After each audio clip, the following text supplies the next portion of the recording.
కార్మికులు అనారోగ్యాల పాలై చనిపోతా ఉంటే ఇవాళ కూటమిలో ఉన్నటువంటి చంద్రబాబు నాయుడు గారి ప్రభుత్వం గడిచిన 2 ఏళ్లలో ఒక్కటంటే ఒక్క పోస్టు కూడా వారి కుటుంబ సభ్యులకు ఇవ్వకుండా తీవ్రమైనటువంటి అన్యాయం చేస్తా ఉన్నారు. మరి ఏ రకంగా సుపరిపాలన అవుతుంది అని చెప్పేసి మా సమస్యలు పరిష్కరిస్తారా లేదా అని చెప్పి అటు శ్రీకాకుళం నుంచి మొదలు ఇటు కర్ణాటక బార్డర్ పెనుగొండ వరకు మున్సిపల్ కార్మిక వర్గం అంతా ఇవాళ కదిలి వచ్చినటువంటి పరిస్థితి. ఇవాళ ఇదే ప్రభుత్వం గతంలో జగన్మోహన్ రెడ్డి గారి ప్రభుత్వంలో ఆప్కస్లేకి పేరు నమోదు చేసేటువంటి సందర్భాలలో మన కుటుంబ సభ్యుల పేరు నమోదు చేయించకుంటే మనకు మద్దతుగా వచ్చి ఆందోళన తెలిపారా తెలపలేదా ఒకసారి ఆలోచించాలని చెప్పి ప్రభుత్వాన్ని మనం కోరుతా ఉన్నాం. అంటే ఈ ప్రభుత్వం అధికారంలో లేకపోతే ఒక మాట, అధికారంలోకి వస్తే మరో మాట మాట్లాడేటువంటి తీరు ఉంది.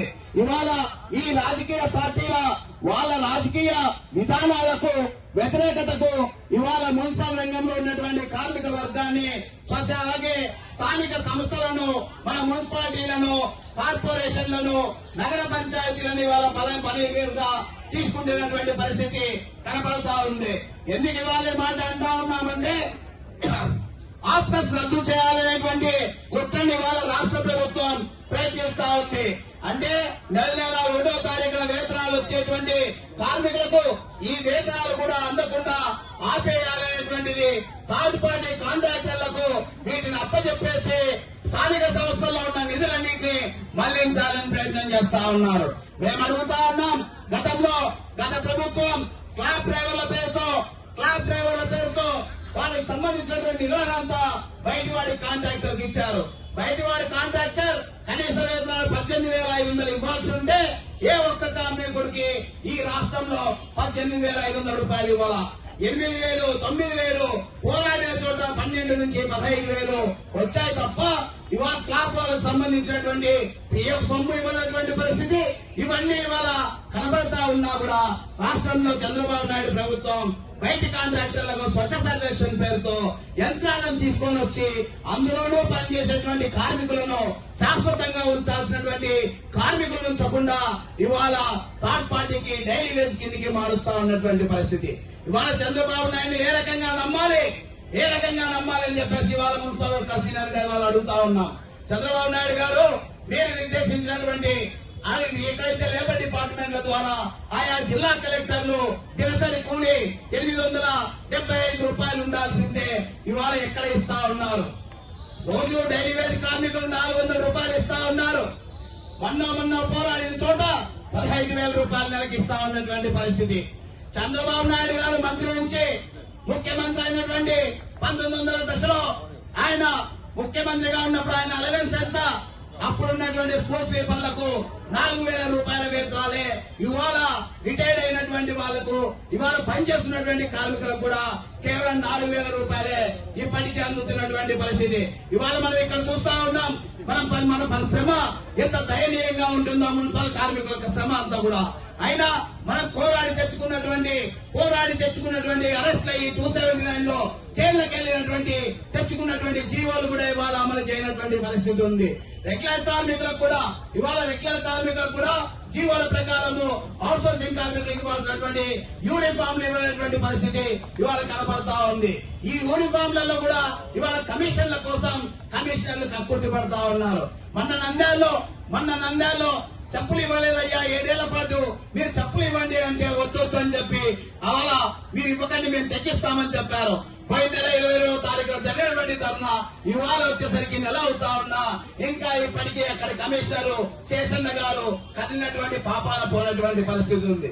ఇవాళ కేవలం శేషన్ను లేకపోతే రవిచంద్రారెడ్డి ఇటువంటి కమిషనర్లే కాదు, రాష్ట్ర వ్యాప్తంగా అడ్మినిస్ట్రేషన్ అనేటువంటిది గాడి తప్పింది కాబట్టి ఇవాళ 12వ పిఆర్సీ మీద రాష్ట్ర ప్రభుత్వం తీవ్రంగా నిర్లక్ష్యం చేస్తా ఉంది. 12వ పిఆర్సీ విడుదల చేయండి అయ్యా, వేతనాలు పెంచండి, ధరలు అమాంతం పెరిగిపోయాయి. మేము చనిపోయినా అనారోగ్యాల పాలైనా మా కుటుంబ సభ్యులకు పనులు ఇవ్వట్ల, పోనీ మా పిల్లలు ఏమన్నా ఉద్యోగాలు చేస్తారంటే హైయర్ ఎడ్యుకేషన్ ఎడ్యుకేషన్ పోనీయకుండా, ఉన్నత చదువులు చదువుకోనీయకుండా ఇవాళ మోకాలు అడుగుతున్నటువంటి పరిస్థితి కొనసాగుతా ఉంది. ఏం మాట్లాడారు మంత్రి నారా లోకేష్ బాబు గారు? రెండేళ్లుగా ఇవాళ మనకు ఊరించి ఉడికిచ్చి సంక్షేమ పథకాలు ఇవ్వడం కుదరదు అని చెప్పి పోయిన ఫిబ్రవరిలో అసెంబ్లీ సమావేశాలలో మాట్లాడతారా? మీరు సంక్షేమ పథకాలు ఇవ్వకపోతే మా పిల్లలకు హైయర్ ఎడ్యుకేషన్ బీటెక్ లో, ఎంబీఏలో, ఇంటర్మీడియట్ లో లేదా స్కూల్కి వెళ్లే పిల్లగాడికి తల్లికి వందనం ఎలా వస్తుంది? ఇంజనీరింగ్ కార్మికుడికి కష్టాలు తెలుసా ఈ ప్రభుత్వానికి అని అడుగుతా ఉన్నాం. ఇంజనీరింగ్ కార్మికులు బచ్చేల నుంచి బ్రహ్మంగారి మఠానికి వెళ్లాలంటే 22 కిలోమీటర్లు.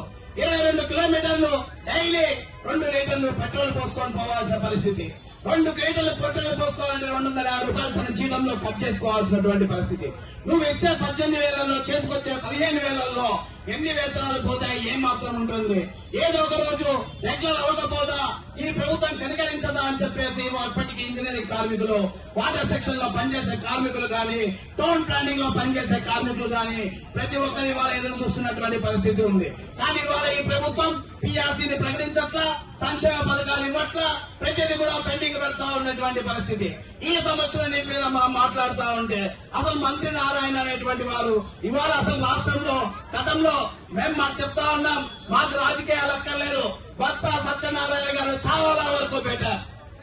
మరి ఏ సమస్య తీసుకెళ్లినా ఆయా శాఖలతో కూర్చోబెట్టి మాట్లాడారు, సమస్యలు పరిష్కారం చేశారు. ఇవాళ మంత్రి నారాయణ గారు ఎక్కడున్నారు? మీరు కేవలం గూగుల్ మీదనో లేకపోతే అమరావతి ఈ అభివృద్ధి మీదనో మాత్రమే దృష్టి సారిస్తారా? కార్మిక కుటుంబాలకు సంబంధించినటువంటి సమస్యల మీద స్పందించాలా అని చెప్పేసి ఇవాళ ధర్నా సందర్భంగా అడుగుతా ఉన్నాం. వీటితో పాటు 2 ఏళ్లుగా కదిరి నుంచి కార్మికుడు వచ్చాడు. నా తల్లి పనిపోయింది, నేను డిగ్రీ చదివాను, ఉద్యోగ నోటిఫికేషన్ లేవు, కానీ ఇవాళ నా పేరు లేనటువంటి పరిస్థితి. అక్కడ అడుగుతాను కలెక్టర్ ఆఫీస్ అంటారు, ఆఫ్కస్ వెళ్ళంటారు, మీరు రండి అన్నా అని చెప్పి ఇవాళ కదిరి నుంచి కార్మికుడు వచ్చారు. ఇవాళ భావశుద్ధ కార్మికుల పరిస్థితి, అవుట్ సోర్సింగ్ లో ఉన్నటువంటి ఇంజనీరింగ్, స్కూల్ స్వీపర్ల పరిస్థితి అత్యంత దయనీయంగా పార్కు కూలీల పరిస్థితి ఉంది. మీకు చేతనైతే ఇవాళ మాకు వేతనాలు పెంచడానికి మీరు అంత బాధపడతా ఉన్నారే. మొన్న నంద్యాలలో పోయిన ఏడాదిలో నంద్యాలలో ప్రధాని మోడీ అలాగే ఉప ముఖ్యమంత్రి పవన్ కళ్యాణ్ గారు ఇద్దరు శ్రీశైలం దిగారు. మన నంద్యాల కామ్రేడ్స్ నే ఆ హెలిప్యాడ్ శుభ్రం చేయడానికి శివరాముడితో సహా 10 మందిని పంపితే లోపలికి వెళ్లి శుభ్రం చేయడానికి వెళ్తే మంచినీళ్ళ బాటిల్ ధర అర్ధ లీటర్ ఎంత ఉంటుంది కామ్రేడ్స్? 10 రూపాయల లేదా 20 రూపాయల, ఇంకా 50, ఇంకా పవన్ కళ్యాణ్ గారు తాగేటువంటి వాటర్ బాటిల్ ధర ఒక రోజుకి అలాంటి అర్ధ లీటర్లు తాగితే 5 లీటర్ల చొప్పున వేస్తే లెక్కేయండి 2,132 రూపాయలు. ఉన్నావా శివరాం?